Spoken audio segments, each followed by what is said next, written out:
말씀 이렇게 하시면 내심 이제 언택트 수혜 업종이라고 찍어두신 게 좀 있죠. 아까 방금 말씀드렸던 저희가 투자하고자 않는 걸로 말씀드린다면 또 넷플릭스가 어떻게 앞으로 될지 저는 잘 모르겠지만 이제 영화관 가는 횟수가 5번에서 2번으로 줄어들어도 뭔가 괜찮네 라고 생각하신다면 그런 업종에 투자해 보시는 것도 괜찮고요.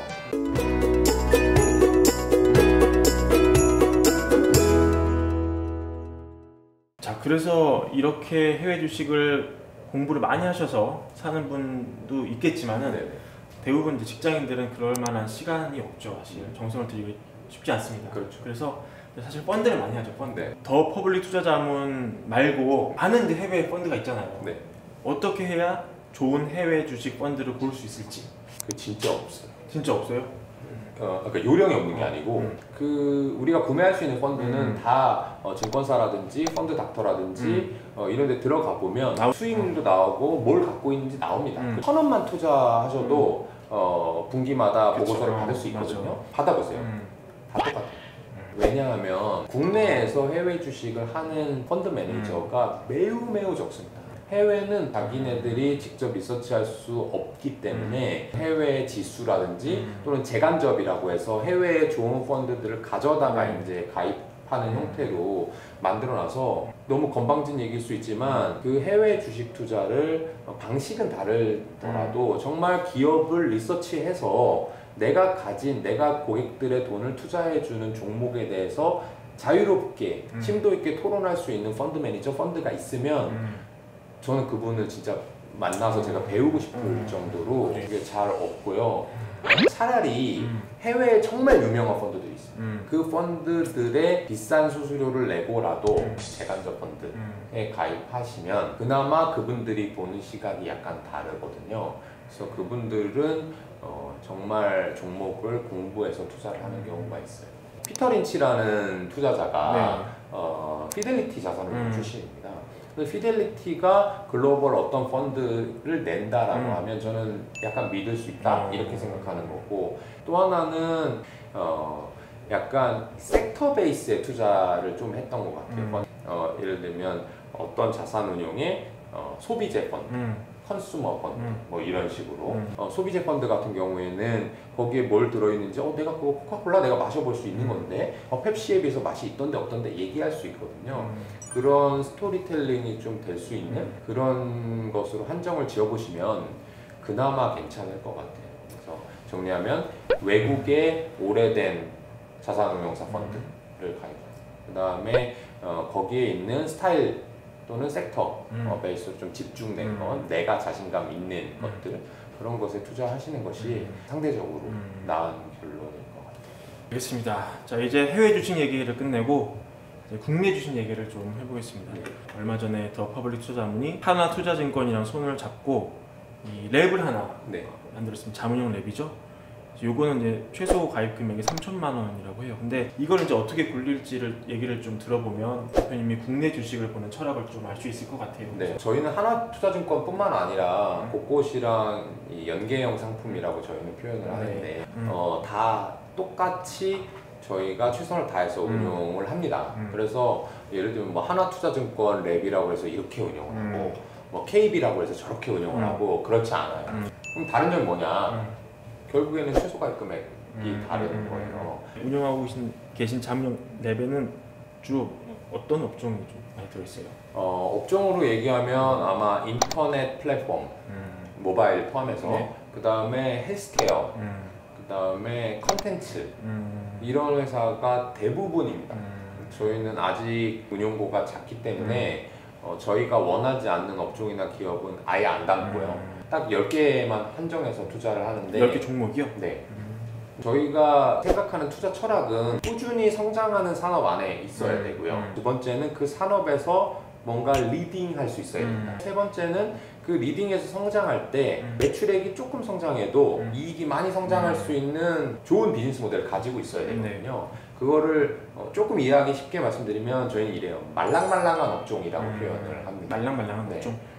말하자면 뭔가 뭐 드라마를 만들어서 판다라고 하면 내가 이거 드라마 제작하는 게 10명에서 제작하든 100명에서 제작하든 한 사람한테 팔든 글로벌리 다 팔든 사실은 상관없는 네. 그리고 뭔가의 유형이 자산이 필요 없는 업종들이거든요. 그래서 제가 지금 말씀드린 인터넷 플랫폼, 모바일 플랫폼, 헬스케어, 그다음에 컨텐츠, 소프트웨어 이런 회사들은 대부분 그런 특징을 가지고 있어서 국내에서도 업종이 상당히 한정적으로 네. 운영되고 있어요. 4달 전쯤에 나오셔가지고 몇 개 주목할 만한 업종을 네. 얘기하신 적이 있으세요. 그때 논리는 지금 코로나로 가장 피해보는 업종, 네. 가장 눌려있는 종목 이런 거에 집중을 하라고 말씀을 하셨고, 그 이후에 상당히 또 주가가 많이 회복된 종목도 있고, 경우에 따라서는 좀 아직도 좀 눌려있는 종목도 네. 있고, 지금 보니까 그런 것 같아요. 코로나가 전국적으로도 확산이 많이 되고 있는데, 지금 이제 대표님이 보셨을 때 개미들이 관심이 가질 만한 업종 뭐가 좀 있을까요? 4개월 전에 네. 얘기했던 거 결과적으로는 완전 틀렸어요. 주가로 얘기하면. 완전 틀렸어요? 네. 그래요?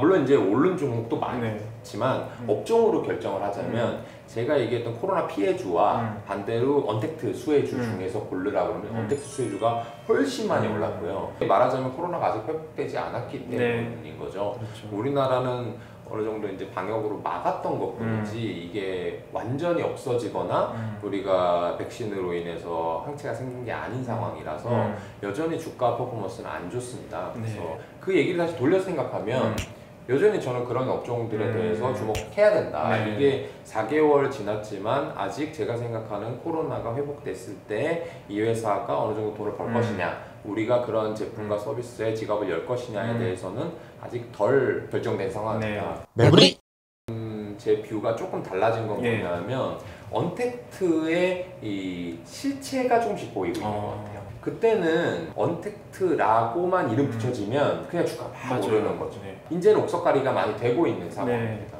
거기에서 주목해야 될 건 뭐냐면 이게 사람의 행동 패턴을 완전히 바꿀 수 있는가를 봐야 될 것 같아요. 예를 들면 재택근무가 너무너무 효율적이더라 네. 라고 한다면 거기에 관련된 주식을 볼 수도 있을 거고요. 네. 또는 뭐 영화라든지 콘텐츠를 소비할 때 이게 외부에 나가지 않고 집에서 하는 것이 사실은 엄청 좋은 거였네 라고 판단하신다면 그런 업종이 될 수도 있는 네. 건데 그걸 제가 어떤 걸 딱 정하진 않지만 과거에 분명히 일로 넘어왔어야 되는데 그게 넘어오지 않았다가 이번을 계기로 뭔가 가속화되는 부분들이 분명히 있습니다.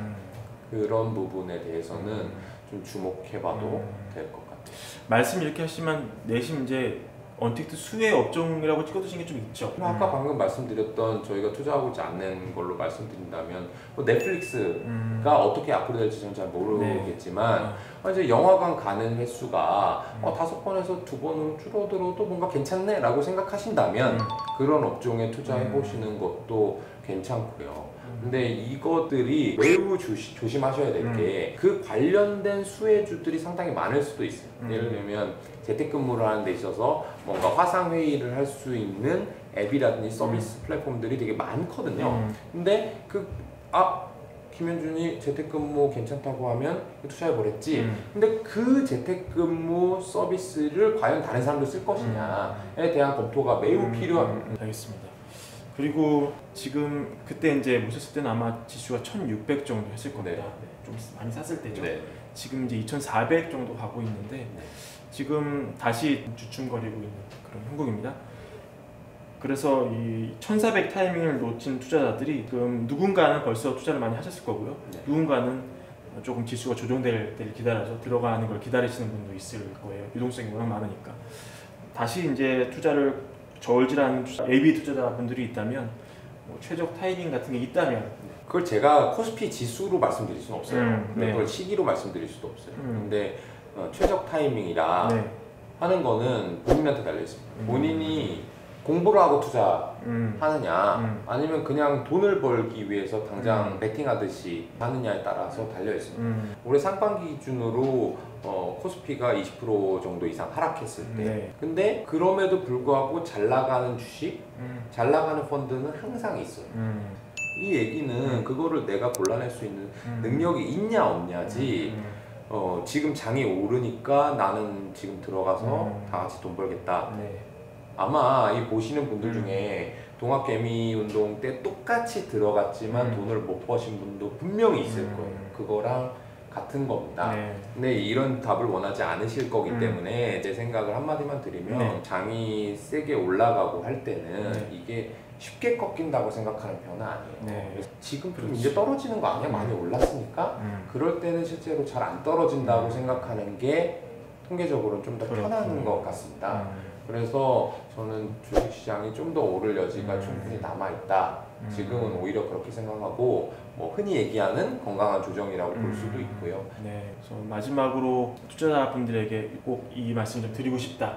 편안하게 말씀 좀 부탁드립니다. 투자를 요새 쉽게 하시는 분이 너무 많아요. 네. 근데 그런 것들이 실제로 잘할 수도 있고 돈 많이 버시는 거는 음. 제가 많이 말씀드렸지만 이 좋은 기업을 가지면서 선순환을 만들어낼 수 있는 우리나라의 자본시장의 좋은 기회이기는 합니다. 하지만 그거를 매우 감사하게 여기고 지금 나는 운이 좋아서 번 거야. 그러니까 요거를 지키려면 어떻게 해야 될까 정말 치열하게 고민하셔야 되고 네. 리스크 관리하셔야 되고요. 기대 수익률을 낮춰야 됩니다. 평균에 수렴한다라고 하면 앞으로 3년간은 안 오른다고 볼 수도 있는 거예요. 쉽게 생각하면. 물론 제가 저점부터 찍어서 그런 거지만 네. 그렇게 보시고 주식시장은 연에 한 10% 정도 오른다고 생각하고 난 그거보다만 잘해야지 라고 기대 수익률을 낮춘 상태에서 지금은 공부하는 그런 타이밍으로 여기신다면은 좀 이번 조정을 네. 좀 행복하게 견딜 수 있지 않을까 생각합니다. 알겠습니다. 네, 오늘 김현준 대표님 모시고 여러 말씀 나눠봤습니다. 시청자분들 많은 도움이 되셨을 거라고 생각하고요. 오늘 대신 물어드립니다 시간은 이걸로 마치도록 하겠습니다. 여러분 구독과 좋아요도 함께 부탁드립니다. 다음에 또 기회 될 때 김 대표님 모시도록 하겠습니다. 여러분 감사합니다. 네, 고맙습니다.